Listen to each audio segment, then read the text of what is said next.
jump into the conversation like this. Good morning, Morning. Chris Rapozo. Haven't seen you in, good God, maybe 3 years now, maybe longer. Maybe longer. Yeah, we're not at Tampa Tampa Yeah, Commons anymore. right, right. You're now, you hail from Georgia now, right? Yeah, I'm North Atlanta area, so I moved up here about 3.5 years ago, July 2022, after leaving Tampa when I left our good old firm. Yes, yes. And you've had a couple different transitions, right? You left for one job and now That's you're right. doing something else. So talk a little bit about that. That's right. So when I graduated, so I went to school as an adult learner. I came from Germany originally, worked my way through the ranks of different companies, learned the language. Language wasn't really that good English. So then I ended up at a law firm in Tampa and worked my way through the ranks there from intake specialist, little things here, and then got a legal assistant job, paralegal job, and eventually dabble a little bit in marketing, for legal marketing as well, all while going to school, first Hillsborough Community College, and then I went to the University of Florida to get a communications degree, PR, from their journalism school, because I didn't want to go to law school and I just wanted something different. So I was always ready for that career change. And I made a switch into marketing once I left Tampa. I tried to get a job in Tampa, but I couldn't really get a good one or any hits really. And then I had a bigger market up in the Atlanta area, and Right. somebody offered me a job while we were in transition already. So we had friends living up here in Alpharetta, and we made the switch and we made the move. And then it just so happened that I got a job at a tech company in Buckhead while moving up there, which was good for me. Stayed up there for about 3 years, learned different things about tech and higher education. Main audiences or target audience was university marketers and college marketers. So I really got ingrained with that audience. And then I made a switch about 9 months ago to a marketing agency out of Cedar Rapids, Iowa, called Staymates. They've been around for 100 years. Work fully remote though from Atlanta. So things Nice. worked out. I'm working with these subject matter experts, super brilliant people, right? That are specifically focused on a certain niche. But I get to learn from all of them, and I get to market that agency. So every time I have a question about analytics, I can go to the analytics expert. If I have a question about content or writing, I can go to a writers, that sort of things. It's really cool to learn from them and get better at what I do in the creative world, and just dabble with graphics as well. I'm not a graphic designer at all, but they give me the opportunity to play around and experiment, and then I run it by the expert who updates it a little bit. I cannot learn along the way. It sounds like the focus is online and social media with the current Yeah, digital position. marketing, all digital marketing, websites, ads, but mostly organic. Social media, heavy on social media. I'm focusing on social media, especially LinkedIn, because this is where our target audience is. I'm very active on LinkedIn. Do a lot on video nowadays. Not just the static content with pictures that I used to do, but actually, get in front of the camera. All you need is a cell phone, put it vertical.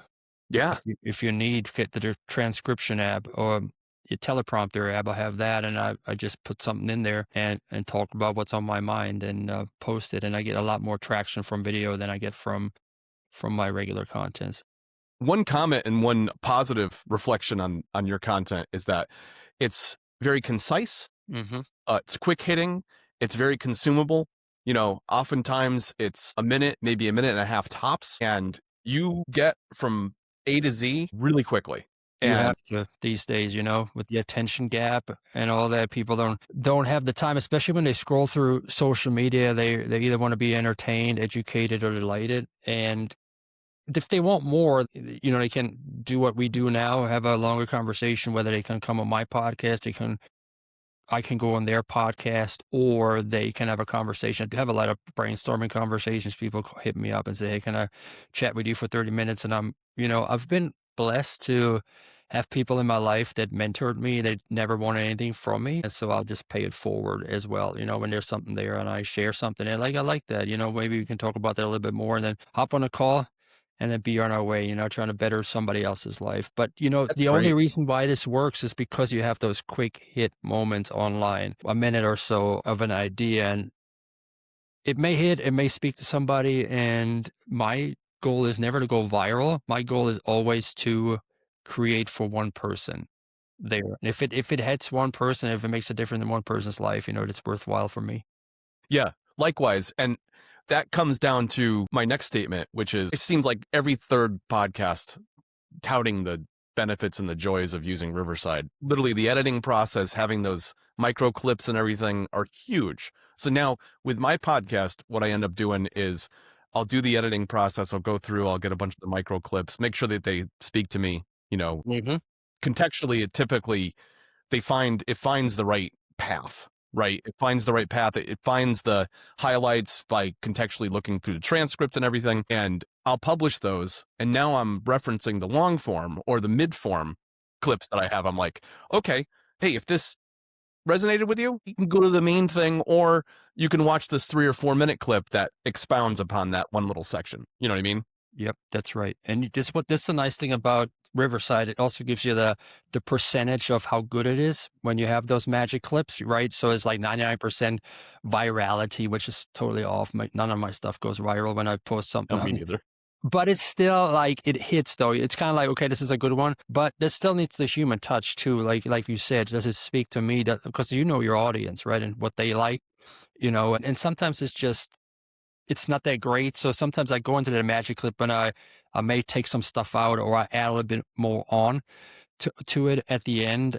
But the nice thing is that it's there in a format. When I first started my podcast, I have one as well, the Education Marketing Leader podcast, and it started in January 2023, and like grassroots stuff, guerrilla marketing. I used my company's Zoom account that I worked for, and I hopped on with people that I wanted to learn from. Like I was a solo marketer and I didn't have anybody to learn from internally. So I said, well, what am I going to do? So I did schedule some calls with people to have them answer my questions, but that felt so selfish. So I was like, maybe I can give them something in return. Let's make it a podcast episode. So at least there's something in it for them, right? Right. So I can promote them as thought leaders. And then I was like, okay, let's record this. And then I went in, and I had Premiere Pro as well. This is what they had from Adobe. The company gave me a license when I worked as the marketer. So I put the recording from Zoom into Premiere Pro and I just listened to the whole thing, right? And then I listened to it once, and when something spoke to me, I clipped it like within the timeline. Mm-hmm. And then I created those magic clips by myself. But you know how long that takes. Like it took God, yeah. the process of producing a podcast for me took me 6 hours or so at least, because I had to do the show notes too by myself. Like I had to write them before, right when ChatGPT came out, but I was prideful. I was like, I'm not using ChatGPT, I'm a writer. But anyway, so I'm over there Friday night till midnight putting show notes together. I was like, there must be a better way. Yeah. So eventually I still had Premiere Pro, but I took the transcript. I had to create a transcript, through the transcript into ChatGPT, and had it create me show notes for it, and uploaded it to YouTube. And then, eventually I got RSS.com and then Apple Podcasts. But a year later, like after 55 episodes, 53, my goal was 53 episodes in 53 weeks. So all of 2023, one episode a week.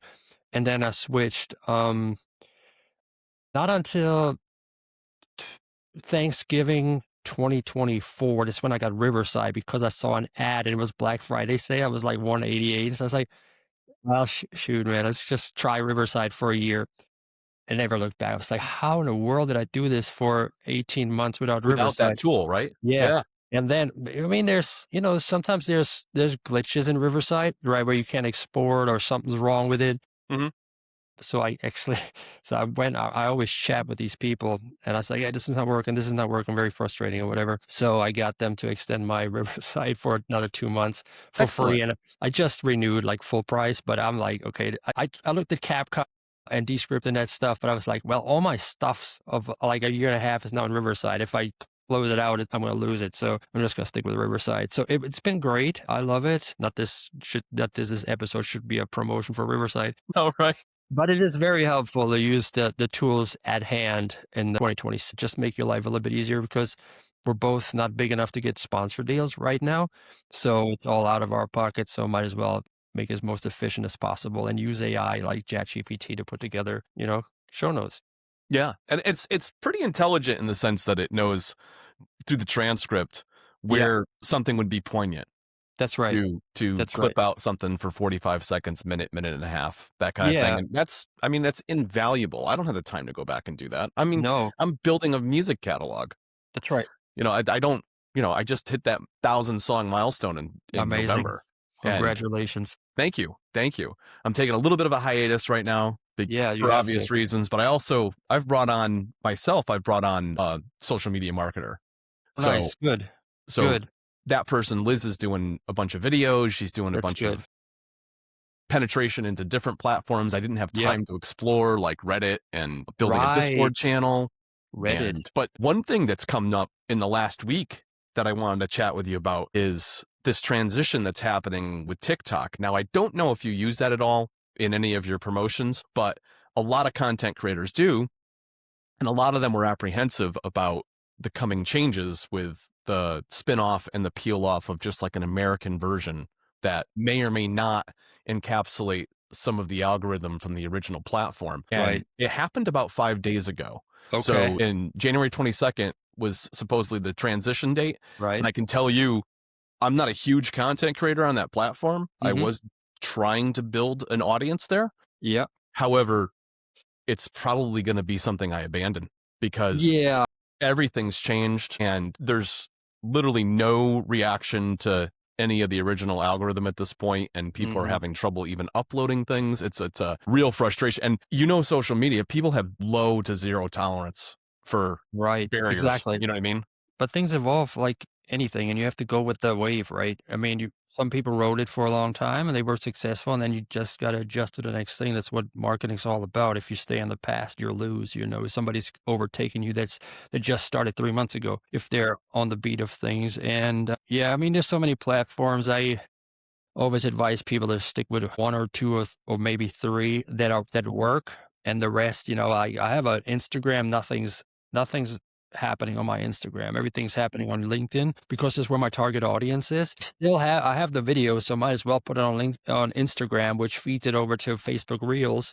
But I'm basically using what I have posted on my primary platform, LinkedIn, and putting it on there. I know that's not the best practice to do, but for what I'm doing, it's good enough to get it out there. And every once in a while, I get some people engaged with it.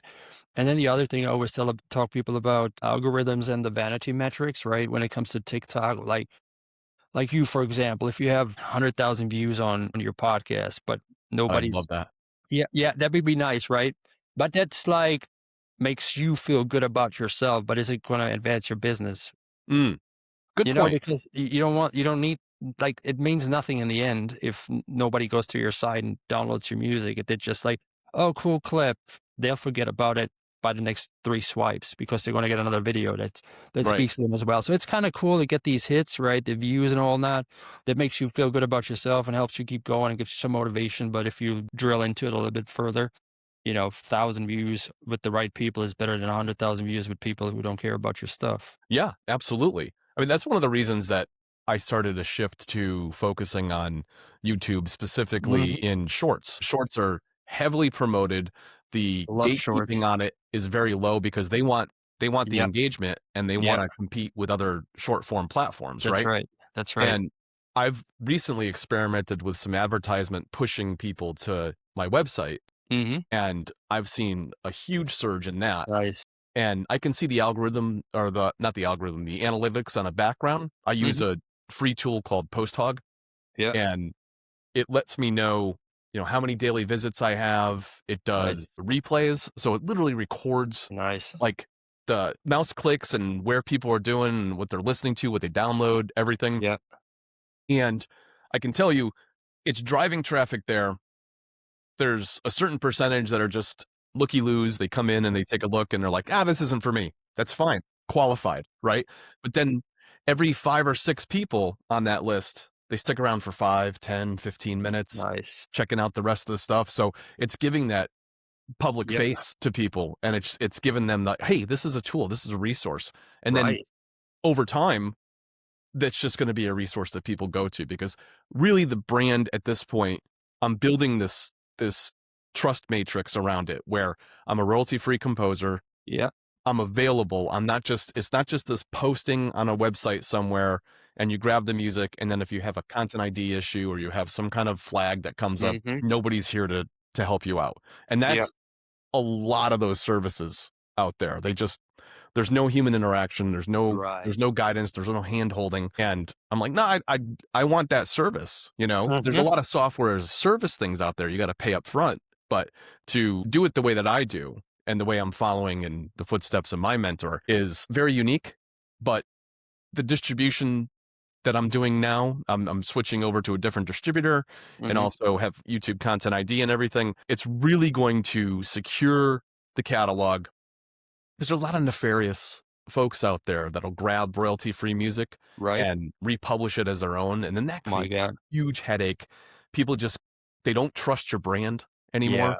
Yeah. because you're like, hey, you haven't secured it, and now it's causing a problem on my platform where I have monetization. I mean, it's Right. so tentative, right? It's so Yeah. tentative, like you could lose all this work, which brings me to another discussion that I'd like to get your feedback on, which is this year I'm going to focus on building an email list. It sounds old and antiquated. It outlasts everything else because Yeah. social media comes and goes. But when Yeah. you have that list, that's just like That's it's a foundation to everything, right? you have to protect it with everything. Your email, I heard it in the past, email's dead, everything's dead. Email's not dead, very much alive. I get most of my sign up for anything through email because it's a trusted audience, right? These are people that raise their hands, they want to get your stuff. Hmm. If they don't want it anymore, they unsubscribe, which is fine. But when I promote a webinar for my company, I get 99% of our signups through email because I know this is a loyal audience. If I put it on LinkedIn, Facebook, or Instagram, I maybe get 5 people out of 100, right? Right, So right, because and that's good. That's a yeah, good response. that is a good response. I was exaggerating. Yeah, I mean, people like when you create a LinkedIn event, then they click attend, but they never show up, right? They usually hmm, don't show up. Plus, you don't get their email address. So I'd rather have them sign them up through GoToWebinar or Zoom webinars so I can capture their email address and yeah, then retarget them yeah. with that. So What do you use for a definitely management system for that? for the emails, I just use a sheets, Google Sheets, and put them all in there. I have audiences. And then, we have, so for email, we have MailChimp. We use MailChimp to send. Okay, I have them in there, but when I capture them, I have them in MailChimp, but I also have them on a Google Drive just to have them in my repository because I don't trust, MailChimp could shut down one day and everything's lost.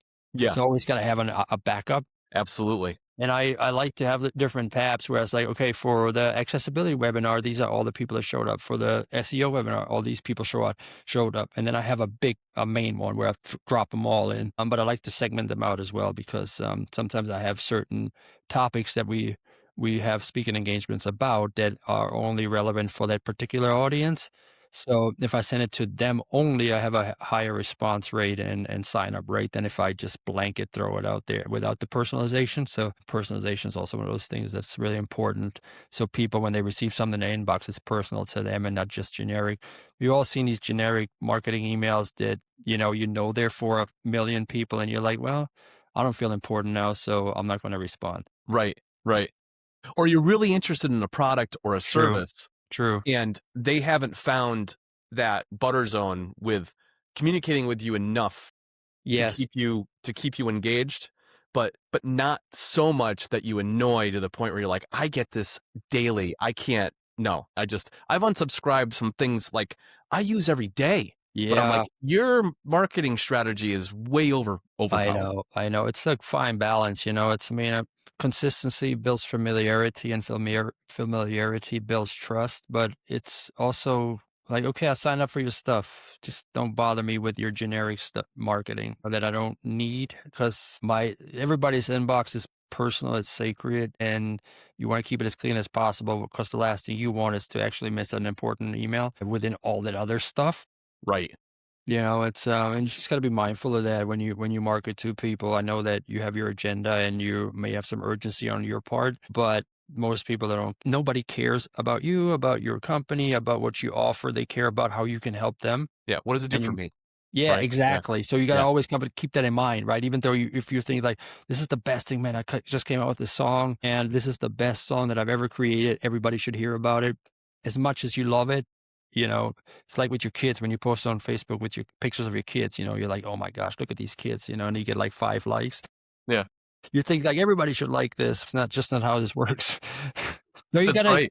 you just gotta be mindful of that and not take it personal and just be respectful. I mean, there's a fine balance. Like you said, you can look at your unsubscribe. If there's too many, if you send too many and you get too many unsubscribes, maybe, hold back a little bit and put the brakes on instead of every week, maybe every other week or so. Yeah, and have humility. Like, Have humility. you could follow up that marketing strategy with a pivot and adjustment and acknowledge the audience. Like, Yeah. "Yeah, I reviewed this and I gave a thought to this. I think I was hitting you guys too much. I'm gonna Right. I'm gonna pull back." There's something about that honesty For that I sure. think really resonates with people like, "Oh, this is a mindful post. This is a Yeah. mindful email that you've given thought to it and you're understanding who your audience is and you're responding to the audience's needs or Yeah. desires, Yeah. Yeah. And it's human too, because a lot of the stuff that people push out these days is so robotic and automated that it's like, you think volume, volume, volume gets you the desired results. People are people, and they see through AI more than ever nowadays. Even though people say, "Oh, you can't differentiate content from AI from humans," but if you've seen it enough, you can kind of tell like the patterns of how something's written and how soulless it could be at times. Yeah. Well, it's not novel, right? No, There's nothing novel about it because right, and right, I think that's a very important distinction for people to understand. It's a great tool to take, let's say, a body of something hmm that you've written, and you just want to clean it up a little bit. And if you're using something like ChatGPT, where it can reference everything you've written to it prior, yeah, it gets an idea of your language and the way that you communicate. right, But then it can take it and kind of rephrase it in your own words, and you make adjustments to that again. So it's basically like having an English person take a look at it and be like, "Oh, yeah, well, based on this history of 3 years of you talking to me and how you normally communicate, this is going to be your voice, right? that's right. And I think you're a little off this morning because maybe you haven't had a coffee yet or whatever it Yeah, is. Bottom line is I'm running off of what you've taught me. And sure, that's the key distinction is that it will never create something novel. It sounds like it's amazing, that like yeah. what it can come up with. It comes up a code, it comes up with images and everything else, but it's all trained on something that a human already did. That's right, that's right, And that's the distinction. It is just a tool. that's It is right. just a tool. Yeah, it is a tool, and it can, like we talked earlier, it can really be helpful when it comes to show notes. Because I copied the transcript, I put it in ChatGPT, and I said, use only this information within that transcript, right? So it doesn't make stuff up. But then the sentence structure, sometimes, like you said, I might have a day where I feel a little bit more creative. I'm like, this is garbage. Let's Yeah. rewrite this. Or I take little sentences. I don't like this. I don't like that. I don't like what you said here. Yeah. You know. And Yeah. then you gotta know this is how you gotta know your audience again, right? What offends them? Like what is a phrase that could be offensive to your audience that could alienate them from you? So you gotta be mindful of that as well. Well, I find that fascinating because English is not your first language, hmm and you're very cognizant of that, Oh yeah. I mean, when you first started at the firm, that was Sure. on some levels a struggle, right? Yeah, yeah, And for sure. for you to evolve from your beginnings of, you know, doing the assistant work, like the legal assistant work and everything else, Right. as you were going to school, did you start with a different focus and then evolve into market? How did Yeah, that I work? did. So yeah, like you said, like with English being a second language, I started the firm 2012. That was 7 years after I arrived in the United States. So Okay. I've been here 20 years now. But Yeah. now looking back, 7 years, that's nothing. Like you're still kind of fresh off the boat. You've worked at a mailroom and all that stuff with people that didn't have eloquent language, and all of a sudden you work with lawyers who write in a certain way where there's a lot of words that you've never heard of before. Yeah. I was like, "Hey, I don't know what this means, or I don't know what that means." So I had to look them up all the time, like the words on Google. I was like, "What does this mean?" Because I didn't know what that meant. Like subsequently, for example, was one of the first words. I was like, subsequently, I've never heard this before.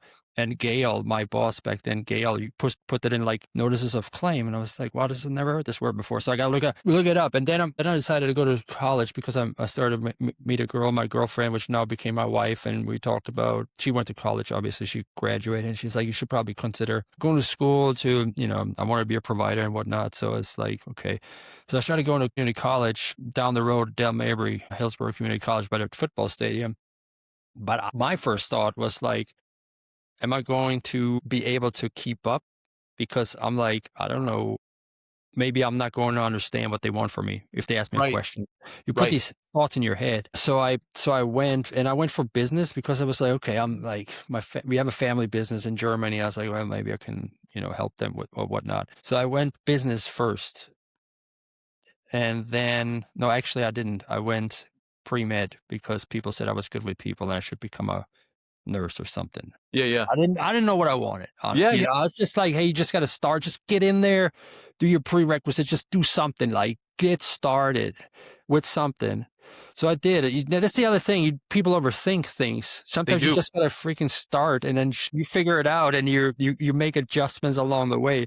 So, and I wasn't far enough down that I had like all these classes that I had to like just leave behind and start over. It's like English 1, English 2, all that stuff that anybody has to do, right? So along the way, I figured it out that I didn't like to do the math, and I went to business.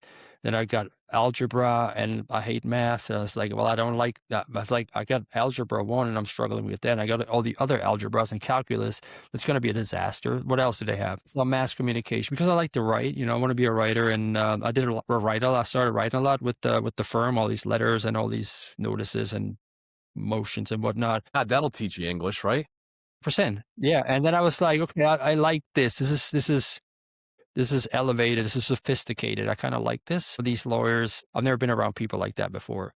And I looked up to them. I had a lot of respect for them. I admired them. And I kind of want to be like them because I saw the respect that they got from their peers and in the community as well. Like, oh, when I had people like Mr. So-and-so, I was like, oh, this is kind of cool. So I said, okay, let's do mass communication and see what's going on, what's going to happen then, right? Because I wanted to be a writer. That's what I wanted to be at the point. I said, okay, cool. So I did that. That was a smooth ride. I was like, oh, this is good. This feels right.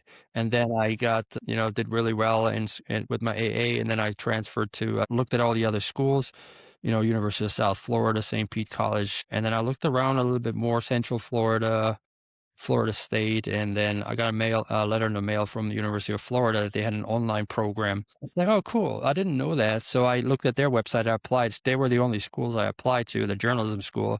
And because I had such a good GPA at HCC, I got in.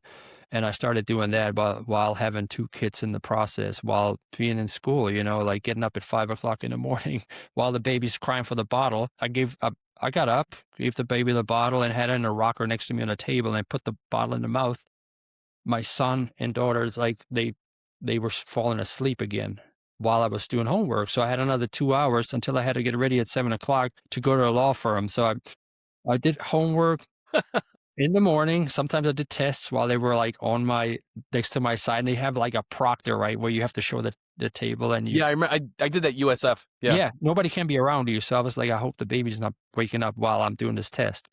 So anyway, I dressed my wife, and I got the baby ready because she worked from home, but I had to drive to the office. So I dropped them off at daycare, like on Dale Mabry, on Kennedy. So I dropped him off or her off both at the end, and just went to the office, and then, did my office thing, and then picked them up again, got home. And then when they were in bed, I did more schoolwork at night. So I did that, and then it worked out. And along the way, to keep my sanity, I started running long distance as well. So Now, had you done that in Germany? No. Oh, so this is all something that you discovered here in Everything the here. I've lived in Germany for 22 years. I lived here 20 years now. It's like I had a rebirth in the United States. Everything. I played soccer and football in Germany, but I was never an athlete. I was like always a little bit overweight, not fit, not. How is that possible? That's what everybody said. Now here's the thing though. When I first moved here, I gained 20 pounds. So I was at my highest, I was 245. And I said, dang, and that's fat. That's not muscle. Yeah. And I was like, something's got to change. And then I got really fit, and then I got married and I got fat again. And I remember running a 5K down at Gadsden Park by the base. And it was for some school, and I came in third, and I never ran. It's my first 5K ever, and I came in third, but it was like middle school kids, right, that I ran against. Yeah. But I felt pretty good about myself coming in third. But then I was like, I looked at the race finish picture. I was like, who's the fat guy running in the picture? And I was like, that's me. That's one of those things again. You're like, okay, man, you really gotta reel it in a little bit, and just because you're good at running, and then you just wanna be the best you can be. And how things worked out with the Hillsborough County Bar Association 5Ks after that. Okay, this blows me away because for my audience, just so you understand, I had this preconceived notion of Chris that he's been a lifelong runner and he's been doing this for decades and he's had this conditioning forever. This is news to me, right? Chris can do, I mean, he was doing sub fives in a 5K. So what that means, how that equates to anybody that doesn't run out there, I mean, he's coming in first. He's coming in first place, typically. There's not, I mean, unless you're out there professionally running 5, 10Ks, half marathons.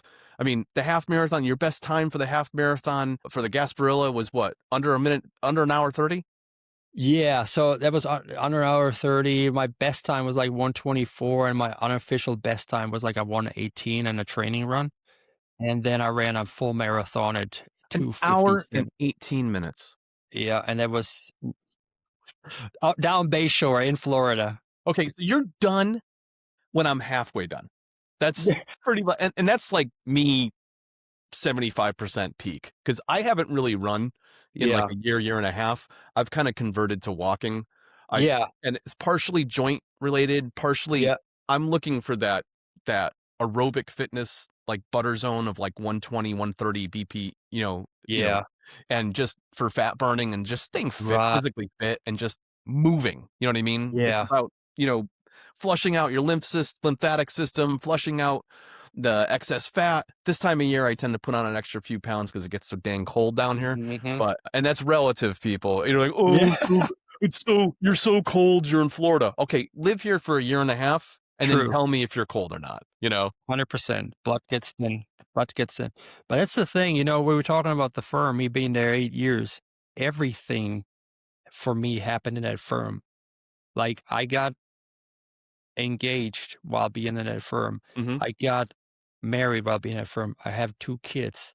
I graduated from college. I became a runner. I became a runner because I saw Carl Wielander pacing back and forth because one of his lawyer runners couldn't run the first year, 2017 or whatever. He's going back and forth, and I was like, what's this guy doing over here?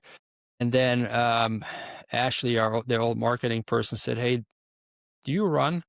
I was like, run is a loose term. I'm like, I jog sometimes. I wasn't like running at all. Like I was running, but like a little bit here and there. And they say, hey, they need a runner.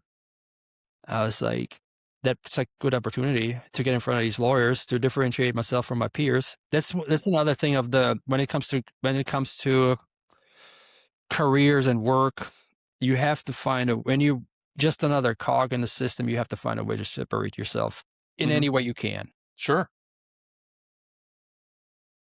Ethically. So I got this opportunity to run with them. I said, sure, I'll go run. And they they didn't have staff back then at the 5K. They only had lawyers. I said, I'll go. I felt awkward because I was like, I'm never on these people before, these lawyers, like in a personal life. So anyway, so we show up to this race and it was hot as hell, man. And I was like, okay, let me just run as hard as I can. And I'm halfway through the 5K. I'm huffing and puffing. I feel like I'm going to pass out because I ran so fast. So I came in like 8th or 9th in the race, but I was the fastest on the Wilkes team. Like I beat Carl Wielander, and he was like the GOAT for the firm. Sure. And everybody's like, oh my God, Chris was the fastest. Oh my God. Like I was like, holy cow, they dig this. They're excited about this. Yeah. So I was like, you're in. Like at that point, it's like you're not running. That's exactly right. So we came, and then the other thing is though, they had like they got a team award, so they compete against other law firms. Right. So they came in second that year, And I was like, they really want first place. So I was like, okay, I'm going to run next year. And in the meantime, I start getting more serious about running. I signed up for a track club, a progressive training team in Tampa. They train. So the head coach of that recreational track team is the head coach of the University of Tampa track team. And Wow. they train. So we train 5:30 in the morning at UT track. We went to the UT track and trained there for an hour. So I'm getting better. My goal was to run a half marathon in sub 30 was my goal. So I made it in that year. After starting training with them for 6 months, I came in at a 129.55. And I was like, when you do the Casperilla half and you down in Gandy and you do the loop and you turn around, you got another 4 miles to go. I was bonking at 4 miles to go. And I was like, damn it, I felt so good. And now I'm bonking and I felt like passing out. And I thought I gotta just stay at 650, just to make it. And I just kind of switched off my mind and I kept running, even though I felt like throwing up and felt sick. But, the mind is such a interesting thing. If you focus on the negative, you'll slow down, you give up. But if you focus on the positive, you somehow persevere. And I had a kid, my son was 4 months old, and he just started smiling at that time. Yeah. So just when they turn, like they do something. So I remember his smile, and I pictured this kid's smile for 4 miles, 30 minutes in my face. I had the smile of him, and I knew he was waiting for me at the finish line with my wife. So I'm making it through, and I'm like going through the finish line. I see the numbers. I was like 55, and I went through. I was like, I did it, right? And I'm like exhausted, and I just want to take a knee, like by the finish line, like on the side. And the attendee said, "Yeah, you can't stop here. You can't stop here." Right? I was like, I'm going to pass out, man. I'm like, I'm not good. I just wanted a minute just to take my breath. And they come in with, oh my God, they come with the wheelchair, put me in the wheelchair. I was like, oh, this is embarrassing. And so I just need a breather. So they rolled me into the tent, and people gave me some Gatorade. And I was like, well, my wife was like, where are you? I was like, I'm in the tent. So come pick me up over there. So anyway, so I did that. And then 2 weeks later, we had the 5K for the Hillsborough County Bar Association. And I was like in the best shape of my life. So, and then Sure. there I came in first place for the first time. Yeah. I At think that that was the year race. I ran with you, Yes. because you came back and were like encouraging people. No. That was the last year we ran. We ran after COVID. We ran after COVID. No. Oh, okay. No, wait a minute. Second year I came in. So a second year I ran. I didn't come in first. I came in second of the race, but the team came in first. Wilkes' team came in first. Okay. They were excited, and then following those years, I won 3 in a row, first place. I won 18. I won 2020 right before they shut down everything. 2021, they didn't have one, and then last year I won it again in 2022, and then I left the firm. Yeah. Went to I think Atlanta. I ran in 2020. 2022, you ran because you ran with me, and you ran with the IT guy. There was like a new IT guy. That Sean or whatever his name was, I think. Oh, yes. You're right. And then Ryan, the attorney Ryan, was running with us. So I have this cool picture of us where we all walked, and we came in first again as a team, and I came in first as at the firm. And it was the first time we ran against Mendez and Wieslander at the other when they had the other firm. Right, we ran against them, and they had their office manager's kid ran, and he came in second. They thought he could catch me, but I was still like it. So there was You've done like 14 minutes or something crazy. It was nuts. Yeah, all of that happened like within that time frame of me being in the firm. So it was a good 8 years, man. I tell you. Yeah, you crunched in a bunch of successes and everything, and really, like, what I'm hearing from all this too is there's a level of discipline with you, and it's intoxicating, and it's motivating, and it's something that people should piggyback off of, because how often do you hear of people with this inner dialogue and this inner narrative that's like, oh, I don't have the time, I don't have the energy, I don't have this, I don't have that. Chris is a perfect example to my audience where he made the time. You make the time for things that are important for you. You've got a family you want to build and develop, and that takes your primary. Then you get up an hour early and you go Mhm. for a run, or you get up an hour early and you do your schoolwork, Yeah. right? Like you find time to make the accomplishments in your life a reality. Yeah. And or you find time and make excuses. And That's then right. you look back a year later and you're like, "Oh, why haven't I done this?" I mean, I'm currently battling that. I'm very motivated personally. One of Mhm. the things that I haven't been super, super good and disciplined about is resistance and weight training. Like, I That's right. just haven't done that. And I know that I'm like my Yeah. muscular fitness has suffered for it. And it's something I'm revisiting this year and making sure that I make it a discipline and make it a consistency. Mhm. And like the walking was supposed to do that and supposed to, catalyze that. But sometimes you make up excuses for things, and I have to work through Mhm. why I'm allowing that excuse to Yeah. continue. You know what I mean? You have to get it in, and you have to get a reason to do it too, because I was, like, super into running, and that's all I focused on. I did a little bit of push-ups and sit-ups here and there, Hmm. but I remember a light bulb moment when we moved, and I had to carry the boxes, Hmm. and I was dead, man. Carrying the boxes all day up and down the stairs on moving day. I was like, "I am so weak." Like, but I was like, "I'm so weak. I'm not strong enough to protect my family if ever anything would to go down." Yeah. You Yeah. know? And so I picked up weightlifting. So I've been weightlifting for about 2 years now, just to get strength Hmm. and heavy weights. You just do it at home, or do you? Yeah, I do it in a basement. I got a couple of it's all you need is a couple of weights. You go to Walmart or whatever, pick up some weights, man. Some barbells or and then you just like you can do shoulder press and then you go shoulders and then you go do curls and then roll some back work Hmm. with those. You just got to do something at the beginning and then you can see yourself getting stronger. It's just a consistency thing as with everything. Yeah. And then it And sucks there's at the no excuse, beginning. Chris. There's no excuse. You're sitting in front of the TV for 2 hours at night or whatever. You can just sit there Yeah. and make a setup where it's like, okay, for half an hour, you can, 3 days a week, you can move around weights, and Yeah. in 3 months, you're going to feel a world of difference, right? And I It's so know true. this intellectually. I know this in my head. For some reason, I have a hang up about it. I have to work through it. Yeah, So you have to just do it because otherwise you sit in front of the TV and you pull up a beer or a munch on some chips or whatever instead of, doing the activity that you should be doing. And once right, you get in it, like after a week or two, it becomes part of your routine. yeah. You What do you just say? have to, 21 days to yeah, have yeah, it. something like that. You just got to do it. And like you said, it's all about consistency and you do have the time. If people say I don't have time, that's not true, man. Like I had a newborn and a 2-year-old. My wife still gives me crap about that. But then I went out there and ran so much. I mean, those 18-mile long runs in the summer where you wake up in Tampa, it's like 90% humidity and it's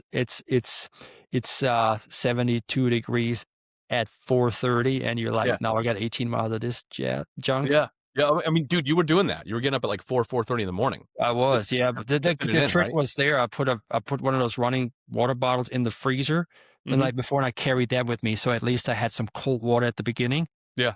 And then it melted by the time you're done, I'm sure. Oh, I was melted like halfway through, and then I had to go to a water fountain and fill it up with warm water. There's nothing worse than being exhausted running and drinking warm water.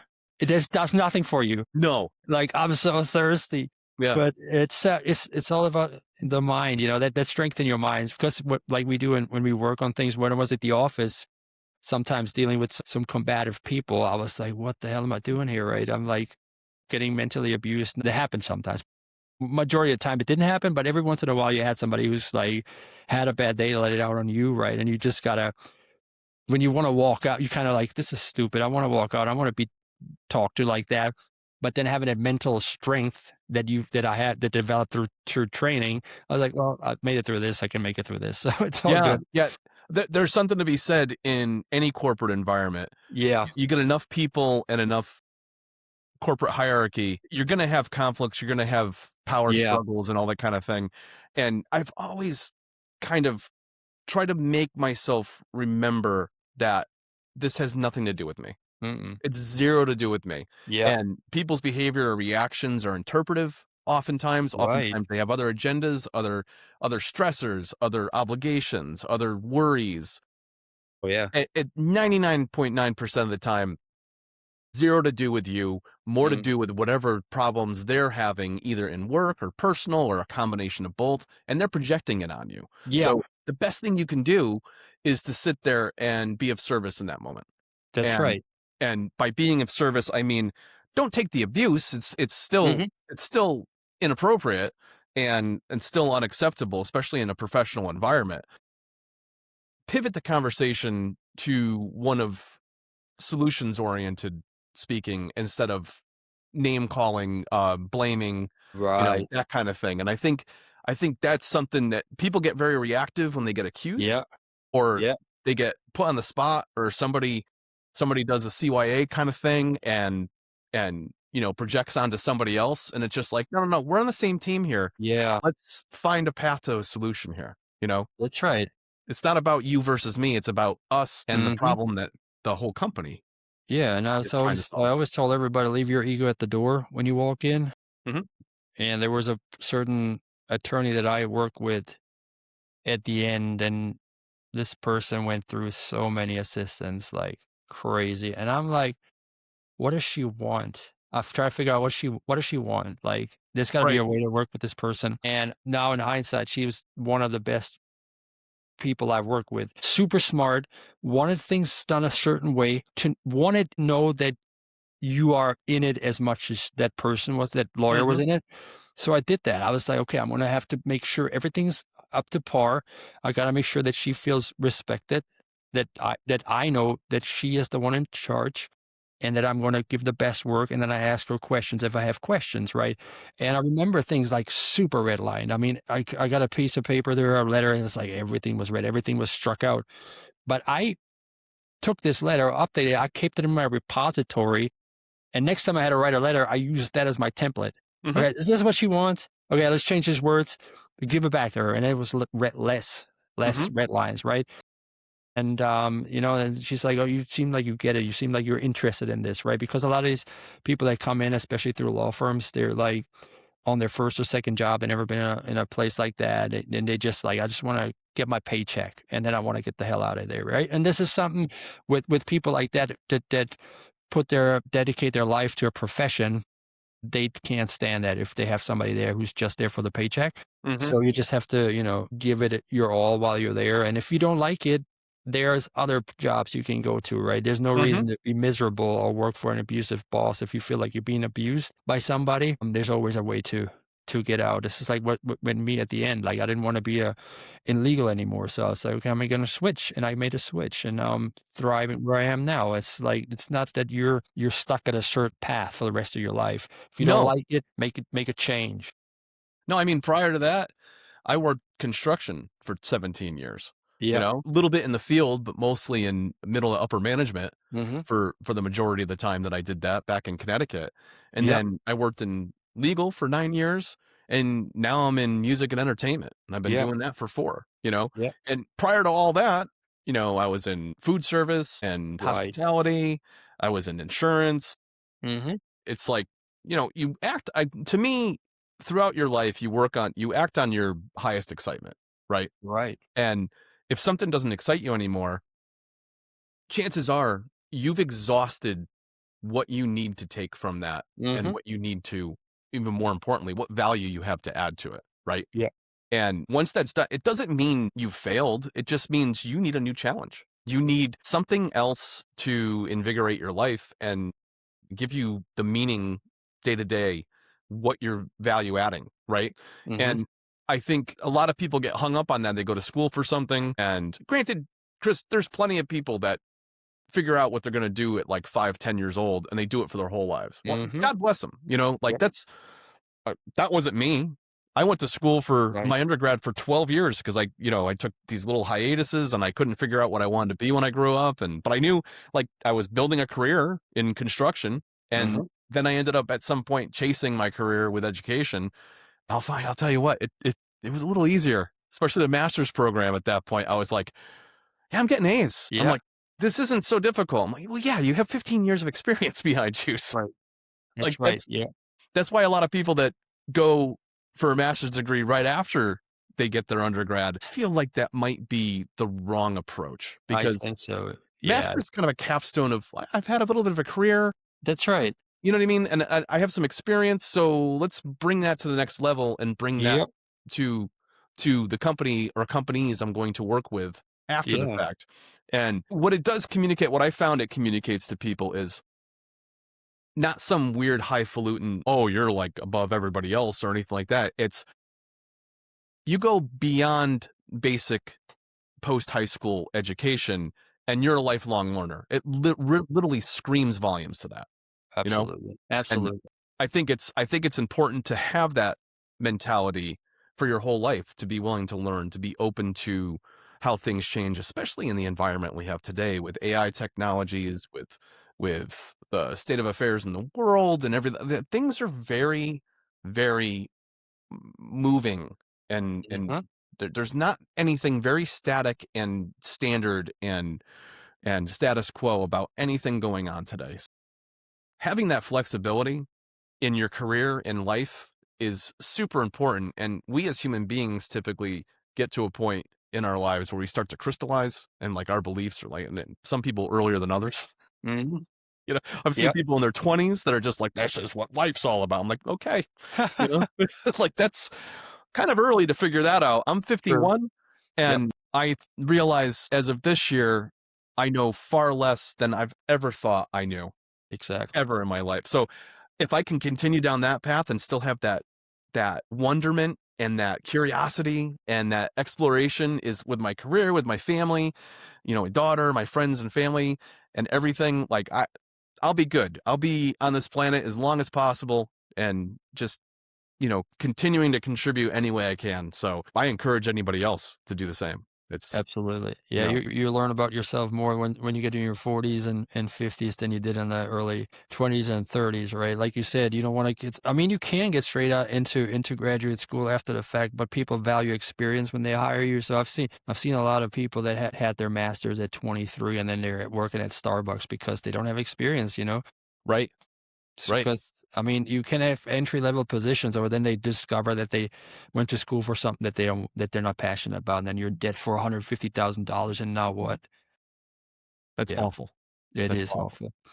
awful. Well, you've clearly built this career, Chris, from humble beginnings, and clearly it's evolved into a marketing/writing thing. And now, as I understand it, you're working on a book. You want to talk about that Yes. a little bit? Yes, a colleague of mine, Rob Clark. So he has a social media brand called That Tall Family. They have like 4 million followers and 4 billion views. And I have that podcast with higher education marketers that I've been doing for the last 3 years. So we came together to create a book called The Attention Gap: How Colleges Can Win Visibility in a distracted world. It's basically about a book about how your marketing, or especially social media, does not become invisible with your target audience, because students, they scroll through their feed and then you have about 3 seconds to gain their attention and make them stop the scroll. So it just shows higher ed marketers that the committee process that they have currently on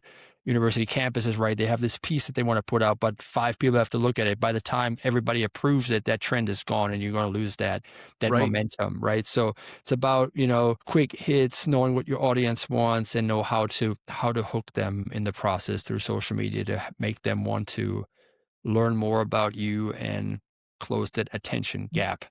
So that's the book that's going to come out in about a month or so. So we're working on the final touches. So just another thing besides the podcast that I have, the book club that I've been hosting for a year, and now being an author as well. So it's been a good road so far. But like you said, humble beginnings. My first job was on construction in Germany. I had a construction apprenticeship, worked in the dirt and cold for 3 years. Everything since then was a walk in the park for me. Like I'm in the office, I got coffee. I'm in a warm room or AC climate room. This is heaven. So I've been yeah, where the dirt was and where it was cold and where I was freezing my butt off in the wintertime. So this is good stuff. So I think that's why I don't take anything for granted. yeah. I mean, that's an important piece to leave on. Don't Hmm. take anything for granted.